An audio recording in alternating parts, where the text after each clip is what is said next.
Pakistan Belarus کی قیادت کا دو طرفہ تعلقات کو مزید مستحکم کرنے پر اتفاق۔ وزیر اعظم محمد شہباز شریف اور صدر الیگزینڈر لوکاشینکو کے درمیان 101 وفد کی سطح پر مذاکرات۔ دو طرفہ تعلقات کے مختلف پہلوؤں پر تبادلہ خیال، تجارتی اور اقتصادی تعاون بڑھانے اور پارلیمانی تبادلوں کو وسعت دینے کے عزم کا اعادہ۔ دونوں ملکوں کی قیادت جامع تعاون کے روڈ میپ پر متفق۔ وزیر اعظم اور معزز مہمان کا دو طرفہ تعلقات کی موجودہ سطح پر اطمینان کا اظہار۔ دونوں رہنماؤں کی اہم علاقائی اور عالمی امور پر بھی گفتگو۔ پاکستان اور بیلاروس کے درمیان مختلف شعبوں میں تعاون کے معاہدے۔ وزیر اعظم شہباز شریف اور صدر الیگزینڈر لوکاشینکو نے مشترکہ اعلامیہ پر دستخط کیے۔ دونوں ممالک کا جامع تعاون کے فریم ورک کے ذریعے اقتصادی تعاون بڑھانے کا فیصلہ۔ ماحولیاتی تحفظ، قدرتی آفات سے نمٹنے، حلال تجارت، سائنس اینڈ ٹیکنالوجی، فنی تربیت اور ماحولیاتی انٹیلیجنس شعبوں میں تعاون کی دستاویزات کا تبادلہ۔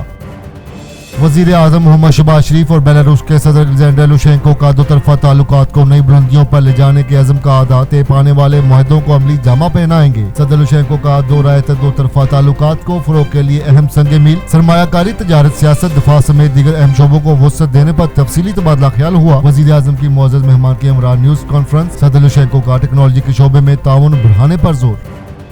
بیلاروس کے صدر الیگزینڈر لوکاشینکو کے اعزاز میں وزیر اعظم ہاؤس میں باضابطہ استقبالیہ تقریب۔ وزیر اعظم محمد شہباز شریف نے پرتپاک استقبال کیا۔ دونوں ملکوں کے قومی ترانے بجائے گئے۔ مسلم افواج کی چاق و چوبندستی کی۔ صدر لوکاشینکو کو سلامی۔ معزز مہمان نے گارڈ آف آنر کا معائنہ کیا۔ شہباز شریف اور صدر لوکاشینکو نے ایک دوسرے سے اپنے وفد کا تعارف کرایا۔ بیلاروس کے صدر نے وزیر اعظم ہاؤس کے سبززار میں پودا بھی لگایا۔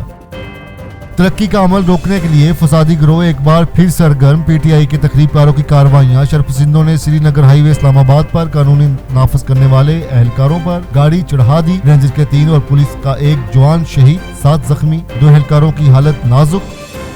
پاک فوج بہادر سپوتوں کو قوم کا سلام۔ اسلام آباد واقعہ میں شہید ہونے والے رینجر اہلکاروں کی چکلا لاگرزم راولپنڈی میں نماز جنازہ کی ادائیگی۔ وزیر اعظم محمد شہباز شریف اور army chief general Syed Asim Munir, وفاق کابینہ کے ارکان اور اعلیٰ حکام کی شرکت۔ نائک محمد رمضان شہید، سپاہی گلفام خان شہید اور سپاہی کو پاک فوج کی چاق و چوبند دستے کی سلامی۔ آبائی علاقوں میں سرکاری اعزاز کے ساتھ سپرد خاک کیا جائے گا۔ مضمون سیاسی مقاصد کے لیے پاکستان کسی انتشار خون ریزی کا متحمل نہیں ہو سکتا۔ پرتشدد واقعات ناقابل قبول اور قابل مذمت ہیں۔ پوری قوم اپنی جان کی پرواہ کیے بغیر ڈیوٹی پر مامور جوانوں کو خراج تحسین پیش کرتی ہے۔ وزیر اعظم شہباز شریف اور صدر آصف علی زرداری کی بھی واقعے کی شدید مذمت۔ رینجرز اور پولیس کے شہید اہلکاروں کے درجات کی بلندی کے لیے دعا۔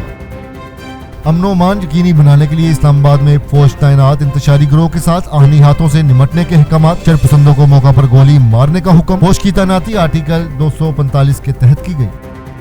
وزیر داخلہ محسن نقوی اور وزیر اطلاعات عطاء اللہ تارڑ کا ڈی چوک اسلام آباد کا دورہ۔ سیکورٹی اہلکاروں سے ملاقات، بلند حوصلے کی تعریف۔ شرپسندوں سے کوئی مذاکرات نہیں ہوں گے۔ وزیر داخلہ کا 2 ٹوک اعلان۔ تمام صورتحال کی ذمہ دار ایک عورت ہے۔ امن و امان یقینی بنانا حکومت کی ذمہ داری ہے۔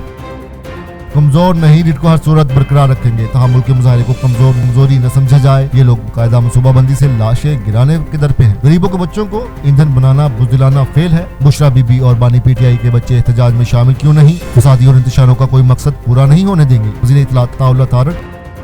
احتجاج کی آڑ میں پی ٹی آئی کارکنوں کی پرتشدد کارروائیاں جاری۔ سرکاری املاک پر حملے، لوٹ مار اور جلاؤ گھراؤ کے واقعات۔ میڈیا ورکرز پر تشدد۔ وفاق کے خلاف چڑھائی میں خیبر پختونخوا کے وسائل کا استعمال۔ صوبائی حکومت کی سرپرستی میں شرپسند قانونی شکنی کے مرتکب۔ پی ٹی آئی کارکنوں کی تشدد میں ملوث ہونے کا اعتراف۔ وزیر اعلیٰ پنجاب کی شرپسندوں کی جانب سے رینجر اہلکاروں کو کچلنے کے واقعات کی شدید مذمت۔ دوسروں کو مارنا اور زخمی کرنا کون سا پرامن احتجاج ہے؟ فسادی اور شرپسند سیاسی تاریخ کا خونی باب لکھ رہے ہیں۔ مریم نواز۔ رینجرز اہلکاروں کی شہادت، ریاست پر حملہ۔ بشرا بی بی اور علی امین گنڈاپور صوبے کو وفاق سے لڑا رہے ہیں۔ پرتشدد احتجاج کے لیے خیبر پختونخوا کے وسائل کو جھونکا جا رہا ہے۔ صوبے میں بشرا بی بی اور علی امین گنڈاپور کی متوازی حکومت چل رہی ہے۔ گورنر فیصل کریم کنڈی۔ ملک کو دیوالیہ دیکھنے کے خواہشمند عناصر ایک بار پھر عدم استحکام میں مصروف۔ پی ٹی آئی کے پرتشدد احتجاج کے معاشی صورتحال پر بھی اثرات۔ اسٹاک مارکیٹ میں 3505 پوائنٹس کی کمی۔ انڈیکس 9879 سے 94571 پر آ گیا۔ انتشار اور فساد سے معیشت کو ہر دن 190 ارب روپے کا نقصان۔ قانون نافذ کرنے والے اداروں کے اہلکاروں کو نشانہ بنانا کھلی دہشت گردی۔ رینجر جوانوں پر گاڑی چڑھانے والے شرپسندوں کو کٹہرے میں لایا جائے۔ چیئرمین پیپلز پارٹی بلاول بھٹو زرداری۔